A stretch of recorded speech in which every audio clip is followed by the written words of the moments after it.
इतिहास में बहुत कम किरदार ऐसे मिलते हैं जिनका संघर्ष, जिनकी लड़ाई हार और जीत के पैमाने पर नहीं तौली जाती है।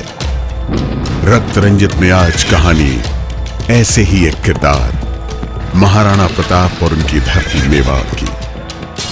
1560 से 70 का दौर, इस दौर में अकबर की तलवार की चमक के आगे पूरा हिंदुस्तान नतमस्तक था। जब अकबर पानीपत की दूसरी लड़ाई के बाद दिल्ली के पद पर पहुंच गए और भारत के बादशाह बन गए, 10 साल के अंदर उन्होंने मुगल एम्पायर पंजाब से लेकर के बंगाल तक खींच गए थे। ऊपर कश्मीर से लेकर के विंध्यास तक उन्होंने बढ़ा दिया था। अकबर का अपना एक दृष्टिकोण था, अपना साम्राज्य फैलाना चाहता था और सौभाग्य के रूप से मेवाड़ उसके लिए सबसे बड़ी चुनौती थी।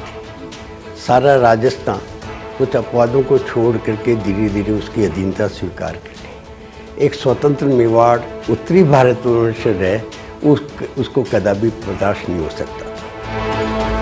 ये अकबर के मन में बड़ी आकांक्षा थी, लालसा थी, कोई भी आदमी स्वतंत्र ना बीच में खड़ा हो, और चूंकि कोई स्वतंत्र खड़ा है तो मैं उसको अपने अधीन बनाऊं। धीरे धीरे तमाम छोटे मोटे स्टेट्स उनके कब्जे में आ गए। राजस्थान में राजपूत को उन्होंने मना दिया था। अकबर अपना राज्य विस्तार कर रहा था, लेकिन उसकी नीति अलग थी। वो लड़ाइयों के साथ शासक वर्ग में राजपूतों को अपना दोस्त बनाना चाहता था। मित्रता का 3 रूप हमारे यहाँ मिलता है।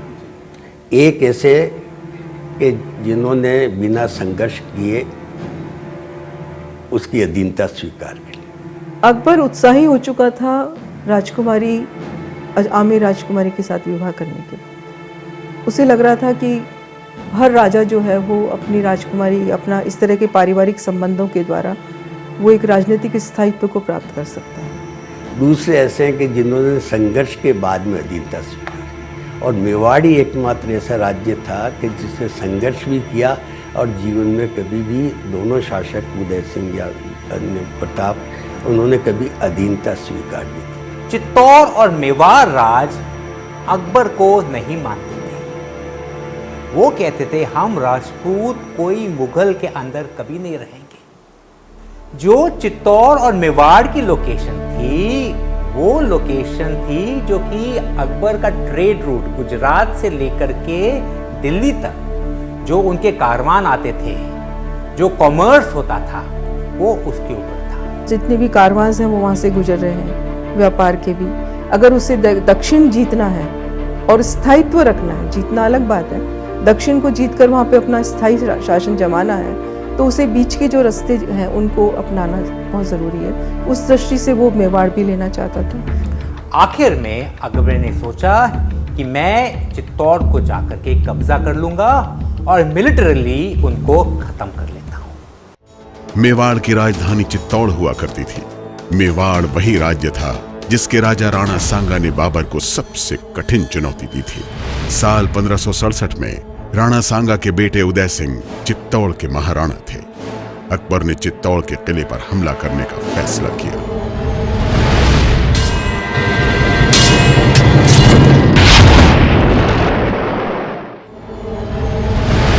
अगस्त 1567 में अकबर ने उसका कैंपेन शुरू किया।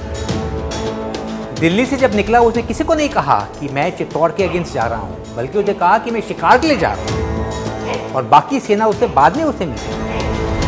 वो आगे पहुंच गए चित्तौड़। तकरीबन नवंबर में उन लोग चित्तौड़ को घेरा डाल दिया था। चित्तौड़ भारत का सबसे मशहूर, मजबूत और सबसे मशहूर किला था। उसकी लंबाई थी तकरीबन 5 किलोमीटर लंबाई, चौड़ाई थी तकरीबन 1 किलोमीटर। एक पहाड़ पर था, 3 साइड पर तो पहाड़ थे जहां से हमला नहीं कर सकते थे। हमला सिर्फ दक्षिण से हो सकता था, और इस दिशा में उनके 7 लेवल ऑफ गेट्स थे। एक दुश्मन को 7 लेवल को पार करके फिर वो गढ़ के अंदर पहुंच सकता था। चित्तौड़ को कब्जा करना आसान बिल्कुल नहीं था। अकबर ने पहले उसे घेरा डाल दिया। उन्होंने तीनों साइड से उनकी एक बड़ा हिलॉक सा बना दिया जिसके ऊपर उनकी आर्टिलरी लगाई हुई थी। उन्होंने एक मोर्टर भी खुद कंस्ट्रक्ट किया था उधर, जो कि हाइट से ऊपर चित्तौड़ के अंदर गोला फेंक सकते थे। स्थिति ये बनती है कि उदय सिंह ने वार काउंसिल के संबंध में बातचीत की, बैठक बुलाई और ये दरबारियों से भाई क्या किया जाए, जब युद्ध तो थोपा गया, करना है, कोई बात ही नहीं है। लेकिन सबने ये कहा कि साहब हम सबमिट नहीं करेंगे, युद्ध करेंगे। 1567 में जब चित्तौड़ पर अकबर का आक्रमण हुआ, उस वक्त उनको सलाह दी गई थी उदय सिंह को कि आप सपरिवार यहाँ से चले जाइए। सारी जो वार काउंसिल थी, युद्ध परिषद थी, युद्ध परिषद ने एक मत से निर्णय लिया था कि सपरिवार यहाँ ज़्यादा है, जाना आवश्यक है, क्योंकि संघर्ष चलाई रखना है और संघर्ष चलाई रखने के लिए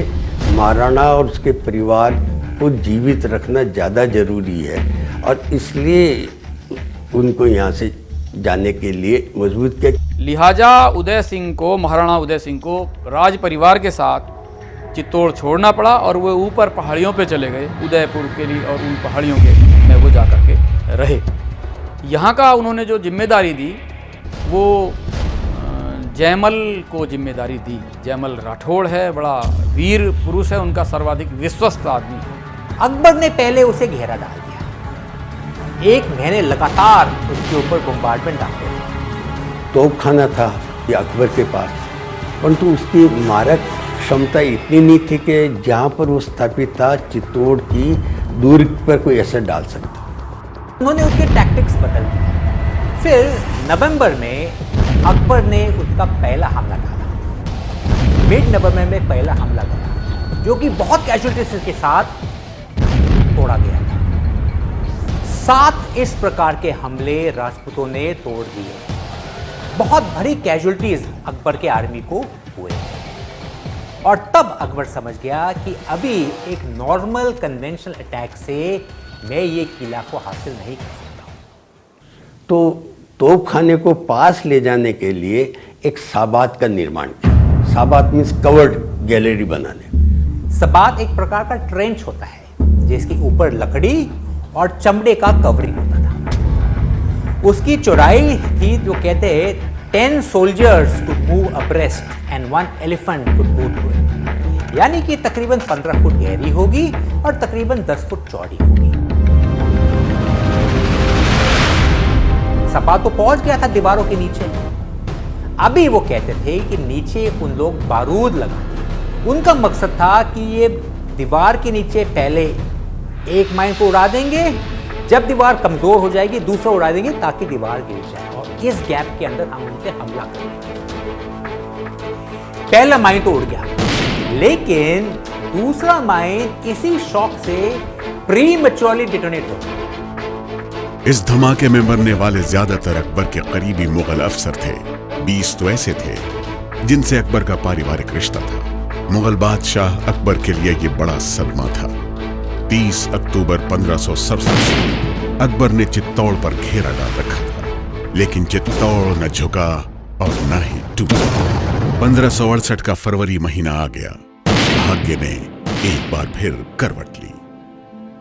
मुगल फौज जितना गोला बारूद बाहर से इस्तेमाल करके और उस सुदृढ़ दुर्ग को ध्वस्त करने में लगाती थी, रात में अगले दिन लगातार उसकी मरम्मत जो है वो कराते थे। दिन 23 फरवरी का दिन था। ऐसी एक आदमी मरम्मत करा रहा था। अकबर की आदत थी, उन्होंने एक प्लेटफॉर्म बनाया था और हर रात उस प्लेटफॉर्म पर जाते थे जो एक प्रकार का ऑब्जर्वेशन पोस्ट था। तो दूर से वो भले ही आदमी की बहुत दूरी बढ़ने के साथ कद छोटा हो जाता है, लेकिन ये लगा कि ये आदमी इनमें लीडर है शायद। वो कहते अकबर एक क्रैक शॉट था, उसका निशाना कभी नहीं चूकता था। तो अकबर ने वो बंदूक का निशाना लिया और गोली चलाई अपने हाथ से।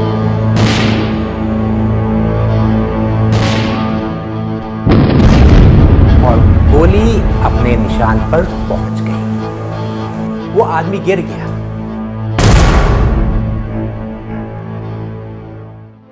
और रात को वहाँ जो कुछ किले से आग की लपटें दिखाई दी, उसने उस शक को मजबूत कर दिया, उस संदेह को कि मारे जाने वाला जो गोली लगी है, मरा हो या ना मरा हो, लेकिन गोली उस महत्वपूर्ण आदमी की ही लगी है जो राणा के एकदम नेक्स्ट टू राणा था। वो आदमी था जयमल राठौर, जो कि कमांडर था चित्तौड़गढ़ का। उस रात तकरीबन 300 राजपूत लेडीज ने जोहार अपनाया। उन्होंने अपने आप को जला दिया दुश्मन के हाथ आने से पहले। अगले दिन सुबह राजपूत सेना ने केसरिया बाना पहना के भी अब अंतिम युद्ध होना है। मुंह में तुलसी का पत्ता रख दिया और साका या फाइनल चार्ज के लिए तैयार हो गए। चित्तौड़गढ़ की दीवार खुल गए, राजपूत आगे आ गए, लेकिन तब तक तो मुगल सेना उनके लिए तैयार थी। फाड़ के ऊपर डाल करके हर एक योद्धा को खत्म कर दिया गया। अब चित्तौड़ का पतन हो गया। 24 फरवरी लड़े और शाही पक्ष जीत गया। असली ट्रेजेडी तो इसके बाद हो गई जब चित्तौड़ के दरवाजे खुले। अकबर खुद अंदर गया चित्तौड़गढ़ के अंदर 300 सैनिक के साथ, और उसने ऐसा काम किया कि उसके दरबारी इतिहासकार भी उसको डिफेंड नहीं कर सकते थे। वो कि चित्तौड़ किले पर अधिकार करने के बाद 3 दिन वहाँ रहा और 3 दिन में जनरल मैसेकर, उसके सुपरविजन के अंदर 30,000 हिंदू सिविलियनों का कत्ल हुआ। ये ऐसा कलंक है अकबर के मुंह पर कि उसने शांत, गैर सैनिक, निर्दोष नागरिक, जो चित्तौड़ का भरा पूरा शहर था, 30,000 लोग थे वो, उसने कत्ले आम करने की इजाजत दी। उसने सैनिकों से कहा कि कत्ल सबका नरसंहार करिए।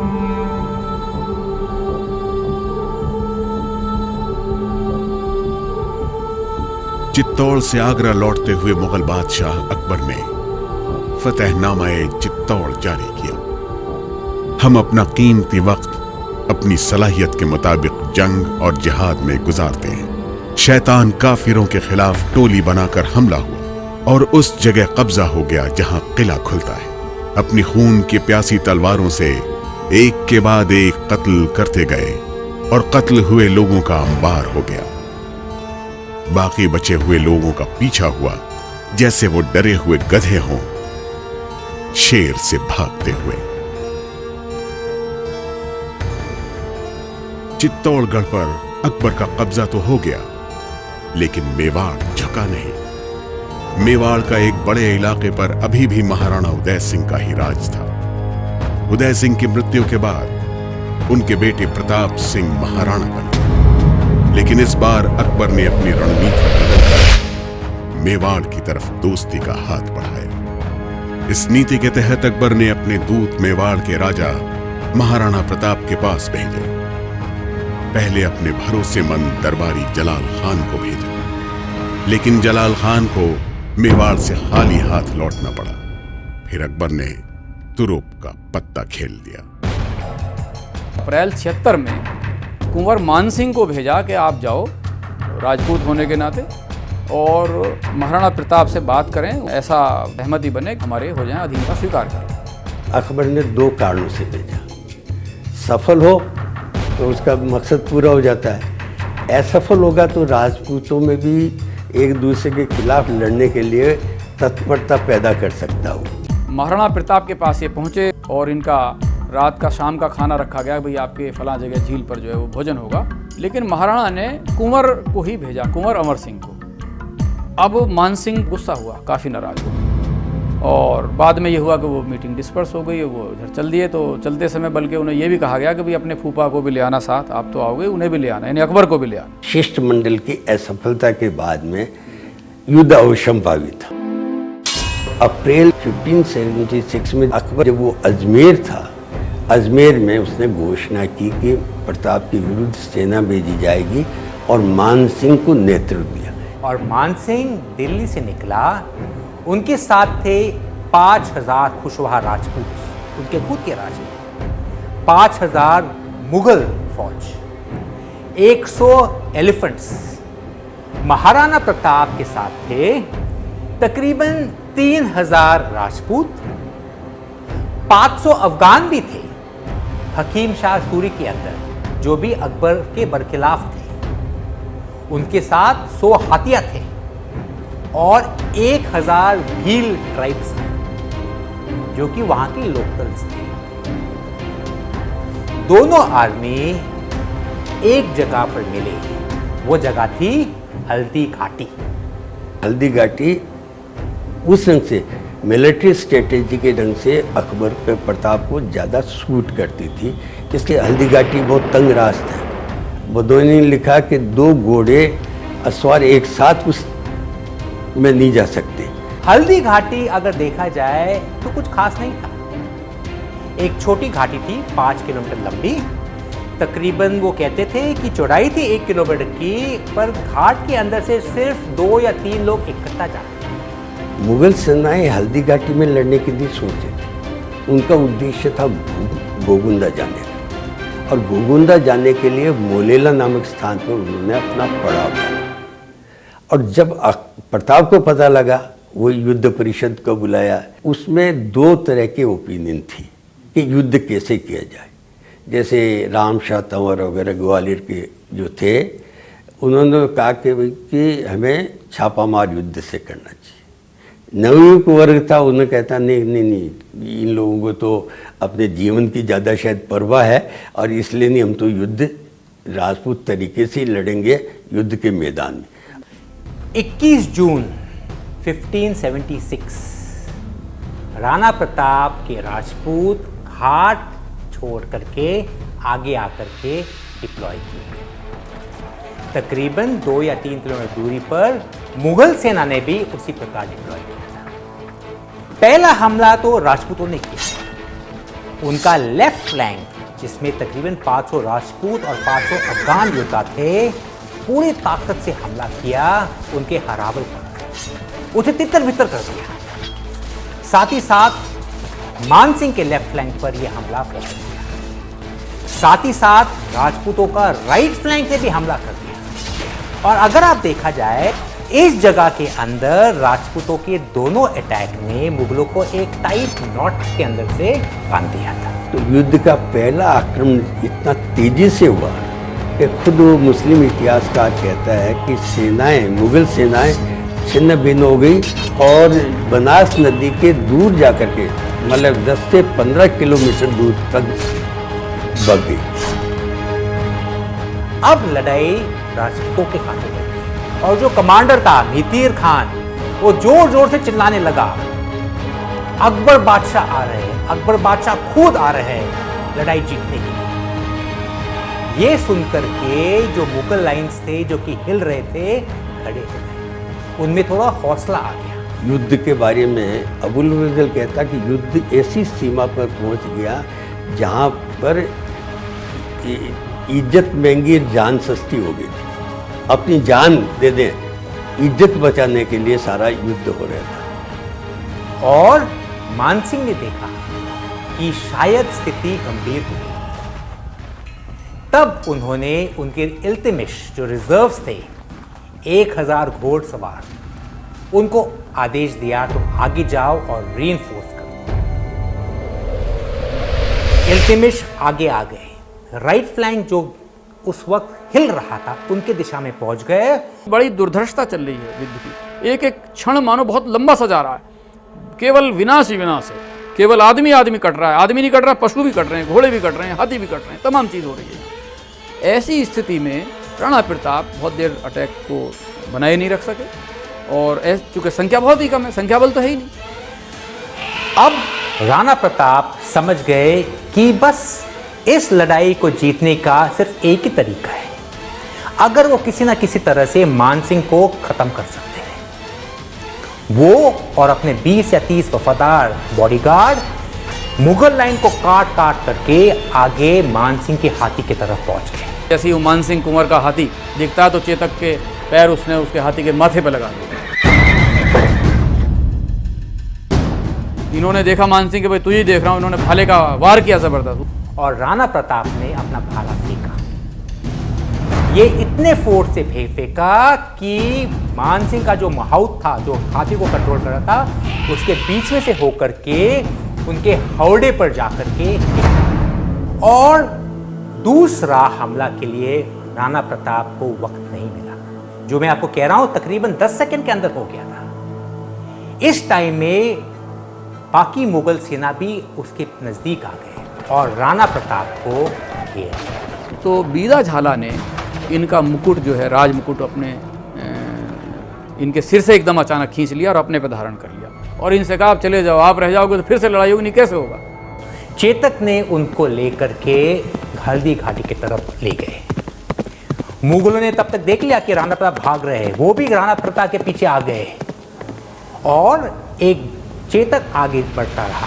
आगे एक घाई थी, एक चौड़ी सी घाई, जो कि चेतक ने आखिरी छलांग मार करके उनको सेफ्टी की दिशा में ले गए। बदायूं खुद लिखता है कि प्रताप की सेना के दोनों भाग एक साथ हुए और पहाड़ों में की तरफ चले गए और उसने आगे लिखा कि हमने प्रताप की सेना का पीछा नहीं किया गया, हमारी सेनाएं बहुत थक गई थी, बिल्कुल मगज पिघलने जैसी गर्मी थी, उसके कारण से हमने। अब उसका परिणाम क्या निकलता है? अगर ये पक्ष शाही जीता है तो आखिर जब ये जीतकर पक्ष आया हुआ है तो बादशाह ने अपने जो जनरल को भेजा है उससे ही मिलने के लिए उसने बैन लगा दिया, डोरी बंद कर दी मान सिंह की। आखिर ऐसा क्यों करता? अगर शाही पक्ष जीतता तो जीत एक टैक्टिकल विक्ट्री हो गई थी अकबर के लिए। वो लड़ाई तो जीत गए थे, लेकिन जो स्ट्रेटेजिक ऑब्जेक्टिव था वो अकबर हासिल नहीं कर पाया, क्योंकि राणा प्रताप पीछे चले गए। ठीक होकर के अगले 20 साल के लिए ये संघर्ष उनका जारी रहा।